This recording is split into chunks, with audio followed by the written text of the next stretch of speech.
ત્યારે શરૂઆતનો જે સમય હતો એ સમય કેવો હતો? એમાં એવું હતું કે હું ગરીબ ફેમિલીમાં ભણ્યા નહોતા આપણે, કારણ કે એવું હતું કે એ સ્થિતિ એવી હતી, ફી ભરી શકાય એવી નથી, પહોંચી શકે એવા ઘરમાંથી હું છું. જી.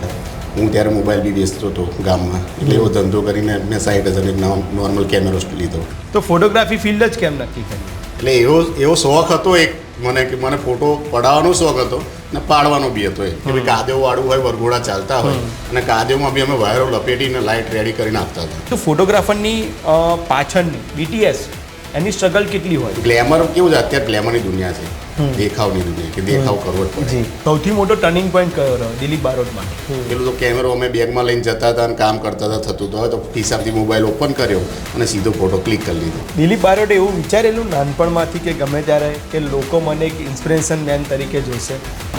કેમેરાની પાછળ ઊભેલો વ્યક્તિ એ ક્યારેય ફોટા નથી પાડતો, પરંતુ એ તમારી યાદોને હર હંમેશ જીવંત રાખવાનું કામ કરતો હોય છે. મિત્રો, સ્વાગત છે આપનું અર્બન ટોક શોની અંદર. અને આજે અર્બન ટોક શોની અંદર એક એવા વ્યક્તિ સાથે આપણે વાત કરવી છે કે જેણે સમગ્ર ચરોતર પંથકની અંદર ફોટોગ્રાફી ક્ષેત્રે હવે તે બ્રાન્ડ બની ગયા છે. અને તેમની જે ફોટોગ્રાફી છે તે બહુ જ યુનિક અને બહુ જ અલગ રીતે કરતા હોય છે. અને અત્યારે દરેક વેડિંગ્સની અંદર કે દરેક કોઈ બી નાના ફંક્શનની અંદર, મોડેલ શૂટિંગની અંદર, આ બધામાં જો ફોટોગ્રાફીમાં સૌથી પહેલું કોઈ નામ યાદ આવતું હોય છે તો એ છે દિલીપ બારોટ. અને દિલીપ બારોટ આપણી સાથે આપણે અર્બન ટોક શોની અંદર જોડાયા છે. દિલીપભાઈની ખાસ થોડીક નાની ઓળખ આપી દઉં તો બહુ જ સામાન્ય અને ગરીબ પરિવારમાંથી તેમણે એક આ શરૂઆત કરી હતી અને અત્યારે શરૂઆત એ ફોટોગ્રાફીનું અત્યારે એમ્પાયર ઊભું કરી દીધું છે અને દિલીપ બારોટ ફોટોગ્રાફી એક બ્રાન્ડ બની ગઈ છે. દિલીપભાઈ, સ્વાગત છે આપનું અર્બન ટોક શોની અંદર. નમસ્કાર. દિલીપભાઈ, સૌથી પહેલાં મારો એક પ્રશ્ન એ રહેશે કે જ્યારે એક શરૂઆત કરી હતી, પ્રથમ વખત કેમેરો હાથમાં પકડ્યો હતો, ત્યારે શરૂઆતનો જે સમય હતો એ સમય કેવો હતો? મને પહેલાં તો મને અહીંયા બોલાવવા માટે ખૂબ ખૂબ આભાર. આ પ્લેટફોર્મ પર તમે મને આવકાર્યો એટલે હું તમારો ઘણો આભાર માનું છું. પહેલી વાત તો એ કે કેમેરાની પાછળ બહુ રહ્યા છે અત્યાર સુધી. જી. કેમેરાની આગળ પહેલી વાર આવી રહ્યા છે. આમાં એવું છે કે મારી સ્ટ્રગલ પીરિયડ બહુ જ ખરાબ હતો. એમાં એવું હતું કે હું ગરીબ ફેમિલીમાં ભણ્યા નહોતા આપણે, કારણ કે એવું હતું કે એ સ્થિતિ એવી હતી, ફી ભરી શકાય એવી નથી, પહોંચી શકે એવા ઘરમાંથી હું છું. જી. તો જ્યારે હું મતલબ 10મામાં ફેલ થયા, પછી ટ્રાયલ આપીને પાસ થયા, પછી આગળ વધવાનો ટ્રાય કર્યો. તો પપ્પા કહેવા તું ભણીશ ને, હવે તું મારી જોડે નોકરી લાગી જાય. એટલે 17 વર્ષની ઉંમરે હું નોકરી બી ચાલુ કરી દીધી મેં. પણ ત્યારે છે ને અમારા ગામમાં એક સ્ટુડિયો હતી, ત્યાં હું બેસવા જઉં રોજ એમને. તે ભાઈ હવે કેવું કે જમવા જાય ત્યારે મને શોપિંગ છે કે આવું સેટિંગ છે આ કેમેરાનું, કોક આવે તો ફોટો પાડી લેવાનો, પાસપોર્ટ કોપી, અને તમે પાડીને મને એમને આપી દેજો એમ. તો ઓકે. હવે એ જે શીખ્યો ને, પપ્પા જો નોકરી ગયો, પણ જે કેમેરાની એક લત લાગી ગઈ મને, જે બેસવા જાઉં, સ્વિચ દબાવું ને એટલે મને એવું થતું કે આમાં બહુ મજા આવે છે. 7 વર્ષ મેં ONGCમાં જોબ કરી, ઘણા બધા ફેસ જોયા, મતલબ કે હું કલર કામ કરવા બી જતો હતો, વાયરમેનનું બી મેં લાઇસન્સ લીધેલું છે, વાયરિંગ બી કરેલું છે. અને પછી એવું થયું કે હવે આ ફિલ્ડમાંથી હવે મારે આ જ કરવું છે એમ. મેં 7 વર્ષ પછી ઘરે પપ્પાને કીધું કે મારે આ ફિલ્ડમાં જવું છે. બસ એ પરિસ્થિતિ એવી હતી ઘરની કે પપ્પાએ બી એવું જ કીધું તું ના જઈશ એમ, તું નોકરી કર તો આ વસ્તુ ચાલશે એમ, આપણે અત્યારે ઘર ચલાવવું જરૂરી છે, તો તું એ જઈશ તો એમાં. એટલે મેં બધા મિત્રોને વાત કરી, 2-3 મિત્રોને, તો 2-3 મિત્રોથી પૈસા ઉછીના લીધા. હું ત્યારે મોબાઈલ બી વેચતો હતો ગામમાં, એટલે એવો ધંધો કરીને મેં 60,000 એક નોર્મલ કેમેરો લીધો અને સ્ટાર્ટ કર્યું. સ્ટાર્ટ કર્યા પછી એવું થયું કે હવે આ ફિલ્ડમાં આગળ વધવા માટે શું કરવું પડશે. જી. એટલે તનતોડ મહેનત કરી એમ કે મતલબ કોઈ બી સ્થિતિમાં કામ નથી કર્યું એવું નથી બન્યું. જી. અને દિલીપભાઈ, ખાસ કરીને જ્યારે પ્રથમ વખત જ્યારે કેમેરો હાથમાં પકડ્યો તો એ સમયની લાગણીઓ કેવી હતી, વેદનાઓ શું હતી? આમાં તો કેવું કે મેં કીધું એમ તમને કે એ ટાઈમ એવો હતો ને કે કેમેરો મળવો અને સ્થિતિ બદલાવી, બેઉ કામ કરતું હતું એ ટાઈમે. મારે મહેનત તો કરવી હતી જ કે મારે એવું હતું કે મારે કોઈ બી ફિલ્ડમાં આગળ જવું છે, પણ મને એવું હતું કે મારે કોઈ બી ફિલ્ડ કરતાં આ ફિલ્ડમાં મને વધારે, અને આમાં કેવું આર્ટનો વિષય છે, તમે મહેનત જેવી રીતે કરશો ને એવું ફળ મળે. આમાં સિસ્ટમ એવી હોય. જ્યારે ફોટોગ્રાફી કેવી વસ્તુ છે કે આમાં કેવું કેમેરાની મેં કીધું એમ તમને કે પાછળ રહેવું ને આગળ રહેવું એમાં બહુ ફરક છે. અહીંયા હું અહીંયા બેઠો તો મને પહેલાં પરસેવો થઈ ગયો, તમે જોયું હશે. પણ એવું કેવું છે કે એ વસ્તુ બતાવી રહ્યું છે આપણને કે આપણે કઈ સ્થિતિમાં કામ કરી રહ્યા છે. તો ફોટોગ્રાફી ફિલ્ડ જ કેમ નક્કી કરી લીધી? ફોટોગ્રાફી ફિલ્ડ એટલે નક્કી કરી કે આમાં બધું જ હતું, મતલબ શોખ પૂરા કરવા, પોતાને શોખ કેવો હતો. મારી 10મા રિસિપ્ટનો જ ફોટો છે, જન્મથી લઈને 10માની રિસિપ્ટ એમ. પહેલાં તો બાધા કરતા એક ફોટો પડાવતા હતા, એ અમારા 3 ભાઈ બહેનનો એક ફોટો છે. સીધો મારો 10માના ધોરણમાં જ્યારે હું આવ્યો ત્યારે રિસિપ્ટનો ફોટો આવ્યો છે. એટલે એવો શોખ હતો એક મને કે મને ફોટો પડાવવાનો શોખ હતો ને પાડવાનો બી હતો એમ. તો દિલીપભાઈ જ્યારે શરૂઆત કરી ત્યારે તો ઇક્વિપમેન્ટ એ નહીં હોય, કેમેરો બી નહીં હોય, કંઈ જ નહીં હોય, અને આ બધી પરિસ્થિતિને કેવી રીતના હેન્ડલ કરી? આમાં કેવું છે, ગામમાં પહેલાં સિસ્ટમ હતી કે આપણે પહેલાં તો એવું હતું કે કોઈ શીખવાડે નહીં, કેમેરો બી હાથમાં ના આપે. એટલે પહેલાં 2-3 વર્ષ એવા હતા મારા કે જવાનું અને હું મારા ગામથી આગળ છે બસો, ત્યાં હું જઉં શીખવા માટે. શીખીને પછી મતલબ એ 2-3 વર્ષ સુધી વાયર જ પકડ્યા છે. અને ત્યાં તો સિસ્ટમ બદલાઈ ગઈ છે. પહેલાં કેવી સિસ્ટમ વાયરો હાથમાં રાખતા હતા, બંડલો, કે ભાઈ કોઈના ઘરેથી લાઇટ માગવાની, એટલે અમને લાઇટ આપવાની રેડી કરીને, અને પેલી યલો કલરની લાઇટ, એટલે એ રેડી કરીને આપીએ ત્યારે. અને કેવું સ્ટ્રગલ પીરિયડ બહુ કે ભાઈ કાદેવ વાળું હોય, વરઘોડા ચાલતા હોય, અને કાદેવમાં બી અમે વાયરો લપેટીને લાઇટ રેડી કરીને આપતા હતા. હવે તો બધું બહુ બદલાઈ ગયું, ટેકનોલોજી ફાસ્ટ છે, પણ એ ટાઈમ બી આવું કામ કરેલું છે અમે. દિલીપભાઈ, આજે સોશિયલ મીડિયાની અંદર છે ને ગ્લેમર દેખાય છે, પરંતુ ફોટોગ્રાફરની પાછળની BTS એની સ્ટ્રગલ કેટલી હોય છે? આમાં કેવું છે, જ્યારે કોઈ બી જગ્યાએ અમે સ્ટુડિયો ફોટોગ્રાફી કરતા હોય કે વેડિંગ કરતા હોય ત્યારે આમ લાઇટોથી લઈને કેમેરાથી લઈને બધા ઇક્વિપમેન્ટ સારા દેખાતા હોય, ગ્લેમર દેખાતું જ હોય છે. પણ એની પાછળની બહુ બધી મહેનત હોય છે. જેમ કે હું જ્યારે મેં સ્ટાર્ટ કર્યું તો અમારી પાસે કેમેરો હતો, લાઇટ બી લાવવાની મારી સ્થિતિ નથી એમ. જી. એટલે એ જે સ્ટાર્ટ કર્યા પછી જે વસ્તુ ગ્લેમર કેવું છે, અત્યારે ગ્લેમરની દુનિયા છે, દેખાવની દુનિયા, કે દેખાવ કરવો જ પડે તો જ તમે આગળ આવી શકો. જી, સાચી વાત છે. હવે આર્ટ ઓછું થતું ગયું છે. જી. અને હવે દેખાવની દુનિયા વધારે કે હવે કેવું છે, 50,000 ફોટા પાડીશું અમે, અને પછી એમાંથી 15 ફોટા કાઢીશું. પહેલાંથી એવું હતું કે અમારી ક્લિક જ માસ્ટર ક્લિક હતી, કે એક ક્લિક કરીએ અને અમે એમાંથી મસ્ત ફોટો ક્લિક કરી શકીએ. એટલે બધું બદલાઈ ગયું છે. હવે ગ્લેમર દુનિયા થઈ ગઈ છે, ગ્લેમર અમારે બતાવવું બી પડશે. જી, સાચી વાત. ગ્લેમરમાં જ અમે રહીએ છીએ તો અમારે ગ્લેમરની દુનિયામાં રહેવું પડશે. દિલીપભાઈ, આ સાથે એક સામાન્ય માણસથી આ શરૂઆત કરી હતી, અને આજે એવોર્ડ વિનિંગ ફોટોગ્રાફર સુધીની આ સફરમાં સૌથી મોટો ટર્નિંગ પોઈન્ટ કયો રહ્યો દિલીપ બારોટ માટે? સૌથી મોટો ટર્નિંગ પોઈન્ટ એવો હતો કે મેં જ્યારે ફોટોગ્રાફી ચાલુ કરીને કેમેરા લીધા અને બધું સ્ટાર્ટ થયું, અને મારું મેરેજ બી થઈ ગયું 2011માં. મેં જેવું ફોટોગ્રાફી સ્ટાર્ટ કરી અને 1 વર્ષ પછી મેં મેરેજ કરી લીધેલા. એ સ્થિતિ કેવું કે હવે આપણે કામ એટલું બધું જોરદાર નહોતું કરતા ત્યારે, કે ભાઈ થોડું કામ મળે ને કરતા હતા. પણ ટર્નિંગ પોઈન્ટ એવો કે ભાઈ ફેમિલી આવી ગયું, બધું થઈ ગયું ચાલુ. એટલે એવું થયું કે હવે ખર્ચા પાણી બધું વધારે કરવું પડશે. એટલે મેં બધી બહુ તનતોડ મહેનત કરી, અને એમાંથી એવું બધું કે હું એક બાઇક પર 5-5 બેગો લઈને બી જતો હતો. ઓહો. અને ત્યારે ભાઈબંધનું બાઇક લઈને જતા હતા, એવી સ્થિતિ હતી. ત્યારે પોતાનું બાઇક બી નહોતું. એટલે એવી સ્થિતિમાંથી જ્યારે આગળ આવીએ ને ત્યારે એવું થાય કે આ ટર્નિંગ પોઈન્ટ આપણો આ જ હતો, કે જે આ મહેનત કરીને આટલા નામ પર અત્યારે આપણે પહોંચી ગયા. દિલીપભાઈ, અત્યાર સુધીની અંદર કેટલા એવોર્ડ તમે મેળવ્યા છે, અને એમાં એવો કયો સ્પેશિયલ જે પ્રથમ એવોર્ડ હશે કે જે તમારા ફેમિલી માટે બહુ સ્પેશિયલ, અને ફેમિલીના રિએક્શન એ ઘડીએ શું હતા? આમાં કેવું છે કે મારે જે મેં શરૂઆત કરી ને ત્યારથી મને ફેમિલી પ્રત્યે બહુ હતું. મારી શરૂઆત જ ફેમિલી છે. મેં મતલબ મારું ફોટોગ્રાફી હું શીખ્યો છું તો ફેમિલીથી. મારો જે સન આવ્યો એના પછી મેં શું કર્યું, એક દિવસથી લઈને મતલબ રોજ દર મહિને નવા કન્સેપ્ટ. એટલે અત્યારે કદાચ મારા સનના 5-1 લાખ ફોટા હશે મારી જોડે. ઓહો, ઓકે. એ 10 વર્ષનો થયો ત્યાં સુધી. ઓકે. એટલે કેવું છે કે એ ફોટાને મેં કેવું રોજ પાડવાનું, રોજ સવાર ઉઠું એટલે કેમેરો પકડવાનો, એની પાછળ લાગવાનું. ઓકે. એટલે મને રોજ એક્સપિરિયન્સ મળ્યો, રોજ લાઇટિંગ બદલાય, રોજ પોતાના ઘરે પ્રેક્ટિસ ના કે એવી રીતે મેં કરી છે એમ. ઓકે. એટલે પ્રેક્ટિસ કરતાં મારે એક છોકરો છે ને ગાયનું પૂંછડું પકડી દીધું. રોજ એક ગાય મારા ઘરે આવે, એનાની પૂંછડી પકડીને બેસી જાય એમ. ઓકે. એટલે પૂંછડી પકડીને બેઠો મેં ક્લિક કરેલી, એ પહેલો એવોર્ડ મારો હતો. ઓકે. એટલે એ એવોર્ડ જ્યારે મળ્યો ને ત્યારે મારા ફેમિલીથી લઈને બધાને એક આનંદ અલગ હતો એમ, કે આ વસ્તુ ક્યારે બી થઈ શકે. અને બીજું કે એ ગાય છે ને બધાને મારતી હતી પણ એને નહોતું માર્યું. ઓકે. એટલે આ વસ્તુ બહુ જ સારી હતી. મને એવું થયું કે મારી ફોટો હવે કંઈક છે. જી. તો દિલીપ બારોટે એવું વિચારેલું નાનપણમાંથી કે ગમે ત્યારે કે લોકો મને એક ઇન્સ્પિરેશન મેન તરીકે જોશે? આમાં કેવું છે મનનભાઈ કે આપણે તો ભગવાને તો બહુ આપ્યું કહેવાય આપણાને, કે આ તો આપણે સ્થિતિ વિચારી જ નથી કે આ લેવલ સુધી આપણે પહોંચીશું. પણ ખબર નહીં કોઈક મોટા મતલબ આપણે નહીં કહેતા કે માતા પિતાના કોઈ પુણ્ય હોય કે ગમે તે હોય તો આપણને આગળ આવતું હોય એમ. એવું આગળ આવ્યું હશે આપણી માટે. તો મેં તો ક્યારેય બી નહોતું વિચાર્યું કે હું આ લેવલ પર જઈશ ને આ ટાઈપની ફોટોગ્રાફી કરીશ. તો દિલીપભાઈ, જે સામાન્ય પરિવારમાંથી જ્યારે ઉછેર થયો, ગરીબીના જે દિવસો એમાં થયો, તો એ દિવસોમાં એવો કોઈ સમયગાળો ખરો કે જેમાં આજની તારીખમાં આંખો ભીની થઈ જાય? હા છે. હું આમાં કેવું હતું કે ત્યારે મારા પપ્પા તો કેવું કે બહુ ઓલ્ડ વિચારવાળા છે, એટલે જૂના વિચાર. એટલે પપ્પા જો બહુ કનેક્ટિવિટી નહીં આપણે, એ તો શું કે ભાઈ આવે જોબથી બેસે એવી રીતે, પણ મમ્મી સાથે કનેક્ટિવિટી. હું જ્યારે શીખવા જાઉં ફોટોગ્રાફીનું. અને ત્યારે કેવું હું વસો જોતો હતો, તો વસોથી આવવાનું હોય મારે, એટલે ત્યાંથી રામોલ આવે, રામોલ ને પછી ચાંગા. હવે મને મમ્મી 10 રૂપિયા આપે, એ 10 રૂપિયા લઈને હું જાઉં, એટલે 10 રૂપિયામાંથી 5નું 10 રૂપિયા ભાડું રામોલથી ચાંગાનું હોય, બરોબર, અને રામોલથી વસો ચાલીને જવાનું.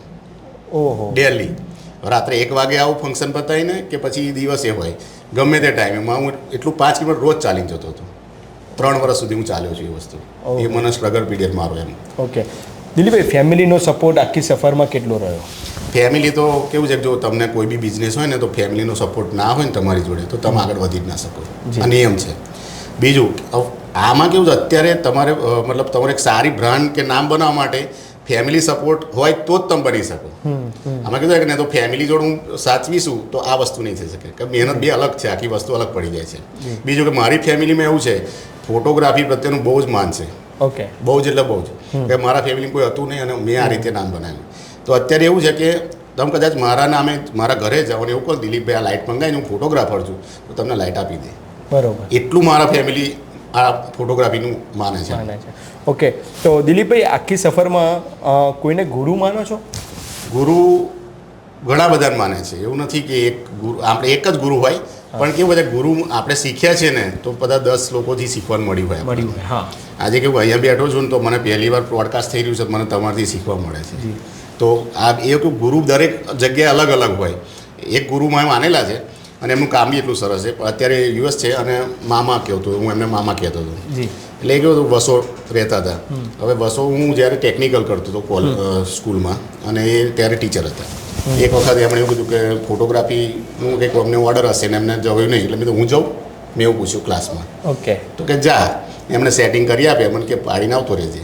એટલે મેં કશું કરીને ફોટોગ્રાફી ક્લિક કરી થઈ, આવતો રહ્યો ને એમને આપી દીધી.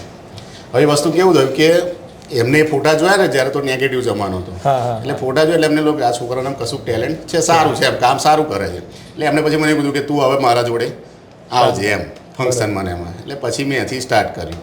અત્યારે એ જ મારા ગુરુ છે. ઓકે, તો દિલીપભાઈ જ્યારે સક્સેસ મળવા લાગી ત્યારે જીવનમાં શું શું બદલાયું? સક્સેસ મળવાથી બધું બહુ બદલાઈ જાય છે. કારણ કે આમાં એવું થાય કે જ્યારે કોઈને એવું લાગે આ તો બહુ મોટા માણસ થઈ ગયા છે, કે આવું થયું છે, હવે આપણે ના બોલાવે, કે આ રીતે હોય. દરેક મિત્રો હોય કે ફેમિલી હોય, બધાને એવું થતું હોય અંદર અંદર એમ. પણ એવું કંઈ હોતું નહીં, કારણ કે આપણે તો જ્યાંથી ઊભા થયા ત્યાંના ત્યાં જ રહેવાના છીએ. અને બીજું બધું કેવું કે ફેસિલિટી વધી ગઈ, સારું કમાયા, એટલે બીજું બધું બદલાયું છે. આપણે તો ત્યાંના ત્યાં જ છે. દિલીપભાઈ, આજકાલ તો મોબાઈલ ફોટોગ્રાફીનો જમાનો છે, કારણ કે પહેલાં જે ટેકનોલોજી હતી કેમેરાની, DSLRની ને એની ટેકનોલોજી, પણ આજની તારીખમાં તો હવે આઈફોન્સ ને પછી મોબાઈલ્સ પણ એટલા હેવી કેમેરાના થઈ ગયા છે. તો પ્રોફેશનલ ફોટોગ્રાફી માટે આ મોબાઈલ ફોટોગ્રાફી કેટલી ચેલેન્જિંગ રૂપ છે? આમાં કેવું છે મનનભાઈ કે પહેલાં ફોટોગ્રાફર એવી વ્યક્તિ હતી કે તમારા ઘરના દરેક નાના નાના પ્રસંગમાં, જેમ કે બર્થડે હોય, શ્રીમંત હોય, કે કંઈ બી નાનું ફંક્શન હોય, તો ફોટોગ્રાફરને અવેલેબિલિટી હતી એમાં. એમાં કેવું હતું કે એ લોકો કમાતા હતા, થોડું ઘણું એમાંથી લેતા હતા. પણ મોબાઈલની જ્યારે જમાનો બદલાયો આખો, એટલે મોબાઈલ ફોટોગ્રાફી આખી અલગ થઈ ગઈ. અમારા બિઝનેસ જ બંધ થઈ ગયા. હવે અમારી પાસે કેવું છે કે નાના ફંક્શન રહ્યા નથી, ઘણો બધો ચેન્જ આવ્યો. આમાં કેવું ફોટોગ્રાફર્સ બી એવું હોય કે વિચારતા હોય કે આપણે કેમ, એમાં બી પ્રોફેશનલિઝમ થોડી લાવવી પડે આપણે, કે આપણે એક પ્લેટફોર્મ એવું હોવું જોઈએ કે આપણે અહીંયા આગળ જવું જ પડશે ને બોલાવવા જ પડશે. એ લેવલનું એક વર્ક બી જોઈએ આપણે. પણ ઘણા બધા ફરક પડી ગયા મોબાઈલ આવ્યા પછી, કે શોર્ટ કામ થઈ ગયું બધું.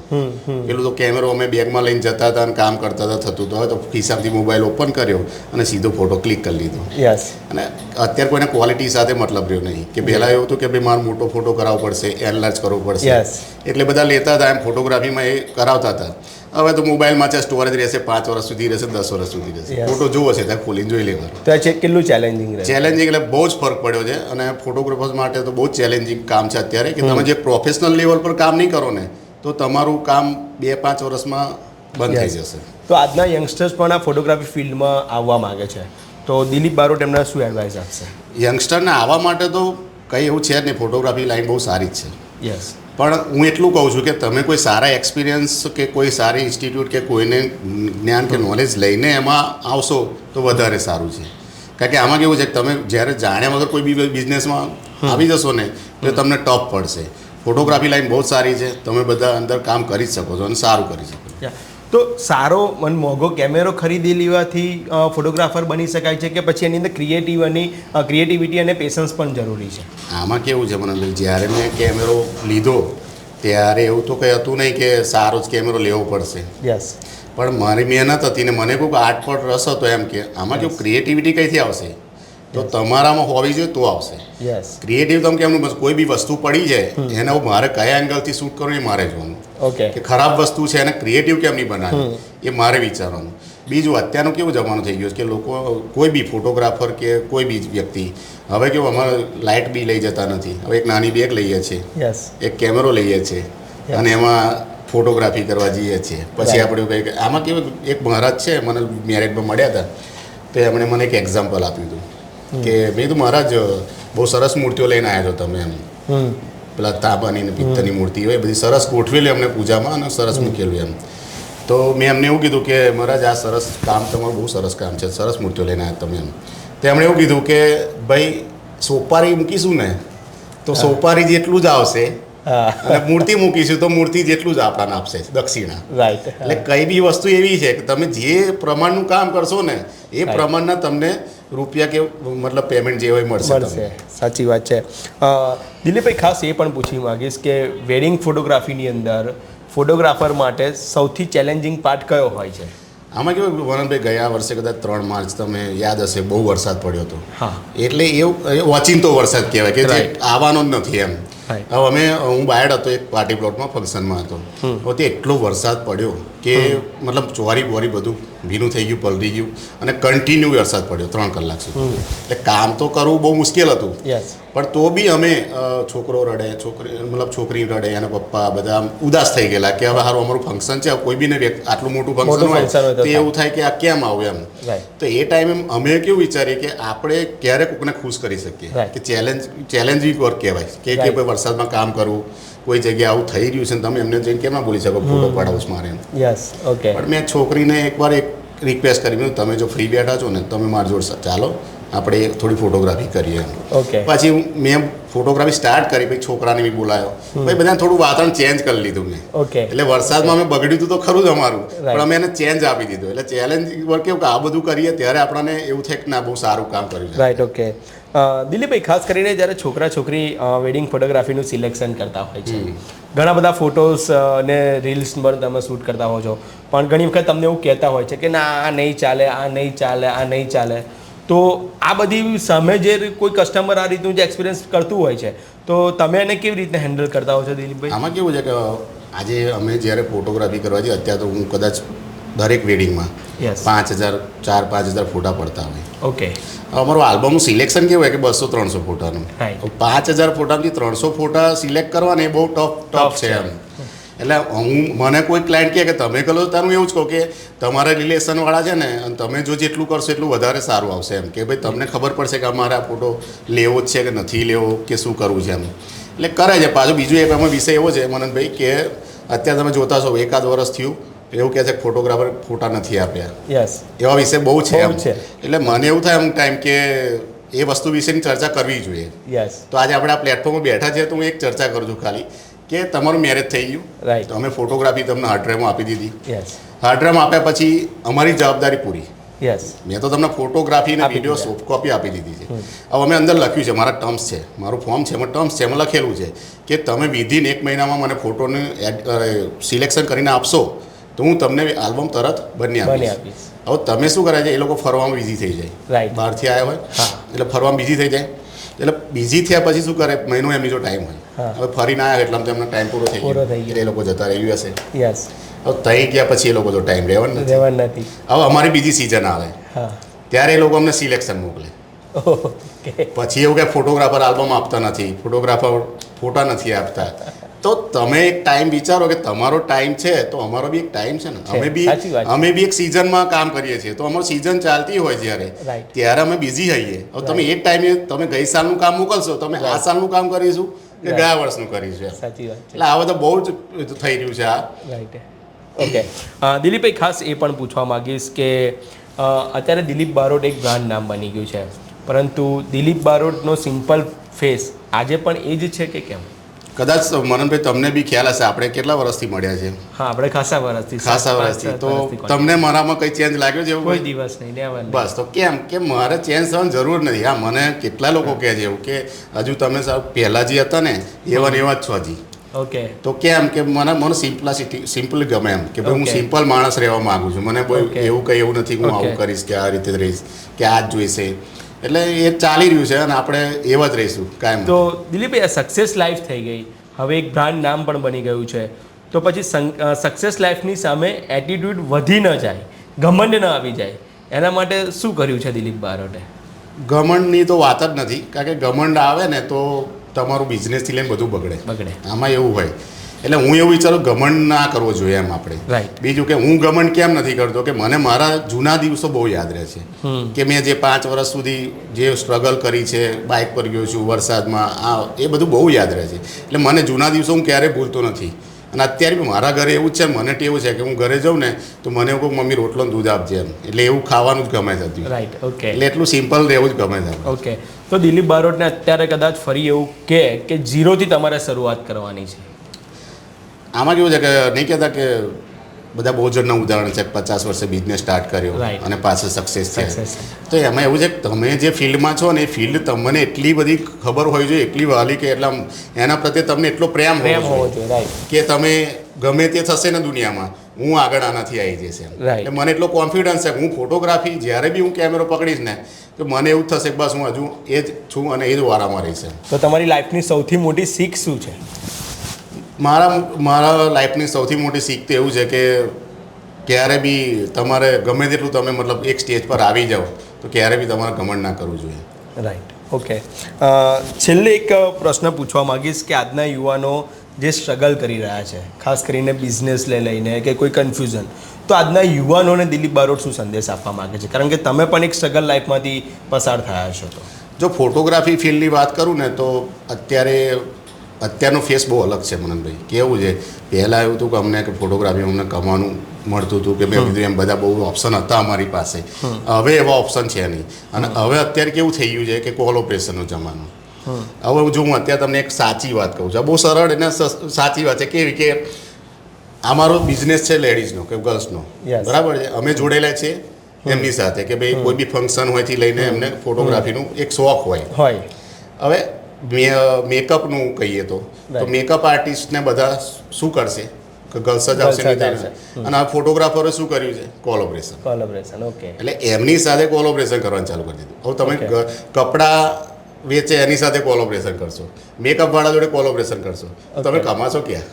રાઈટ. તમારો બિઝનેસ કેમનો ચલાવશો આગળ? ઓકે. એટલે અત્યારે બહુ જમાનો મતલબ ફેસ આખો ચેન્જ થઈ ગયો છે. પહેલાં કેવું હતું કે એ આપણી જોડે પેમેન્ટ આપતા હતા અને કામ કરાવતા હતા.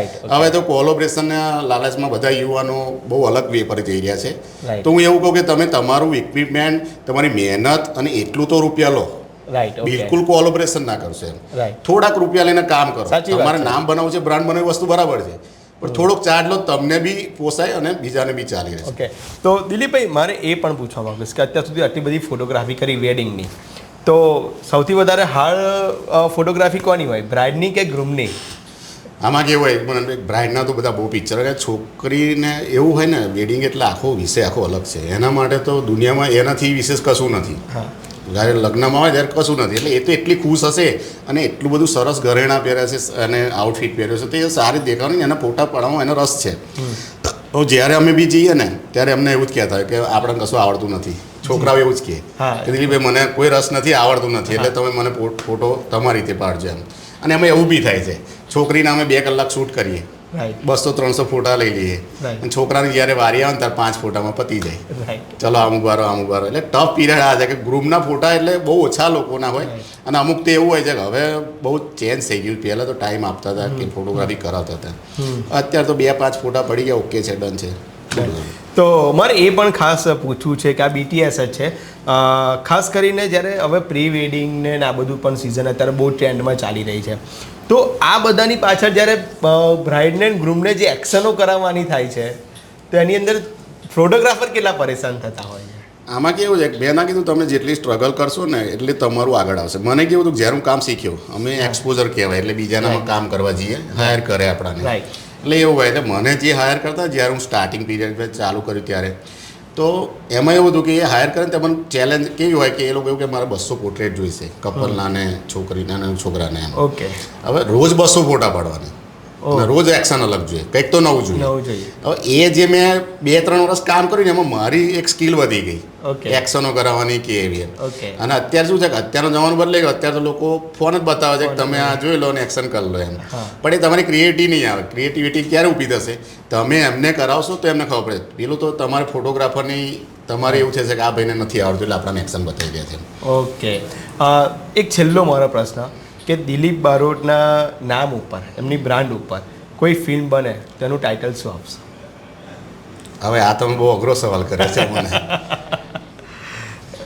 એટલે મેં તો એવું વિચાર્યું નથી, પણ કદાચ આપવાનું થાય તો હું એક કોઈ કેમેરામેનની પાછળની કોઈ કથા હોય એના વિશેનું ટાઇટલ આપવાનું વિચારું. નામ વિચારીએ આપણે કે ફોટોગ્રાફર્સ મતલબ કંઈક કેમેરા પાછળનું રહસ્ય એવું કંઈક વિચારવું પડે એમ. એવું કંઈક થાય છે કે આ સવાલ મેં વિચાર્યો નહોતો કોઈ દિવસ કે આવું થશે એમ.